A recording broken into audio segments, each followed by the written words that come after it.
What if maghubad na lang tayong lahat? Hindi bilang biro, kundi bilang protesta. Dahil sa panahon ngayon, parang mas mahalaga pa ang pananamit kaysa sa tunay na problema. Ang piso mo noong 2018, 75 centavos na lang ang halaga ngayon. Ang sahod mo, ganun pa rin. Pero ang bilihin, parang may sariling ambisyon. At ang dolyar, humampas na sa 60 pesos. Pero ano ang inuna ng gobyerno? Hulihin ang isang trabahador na naghahalo ng semento dahil lang nakahubad siya. Isang taong nagtatrabaho sa ilalim ng init para may maipakain at ang 500 piso niya na parang 300 na nga lang ang halaga mapupunta pa sa multa sa gobyerno habang may senador na sumasahod ng halos 300,000 kada buwan kahit 5 buwan nang hindi pumapasok. Sino ang pinaparusahan? Sino ang pinoprotektahan? Kasi sa sistemang ito, ang batas, parang para lang sa mahihirap.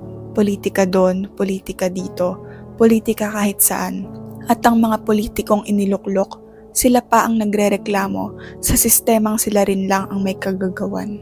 Kaya ang tanong ko ulit, bakit hindi na lang tayo maghubad lahat? Hindi para magpakita, kundi para ipakita. Ipakita ang kahubaran ng katotohanan, ang kahubaran ng hustisya, ang kahubaran ng sistema. Parang oblation para sa pagbabago. Kung ang dignidad ng mahirap ay kayang hubarin ng gobyerno, baka panahon na rin na hubarin natin ang takot at ilantad ang katotohanan. Para matapos na to, maghubad na lang tayong lahat.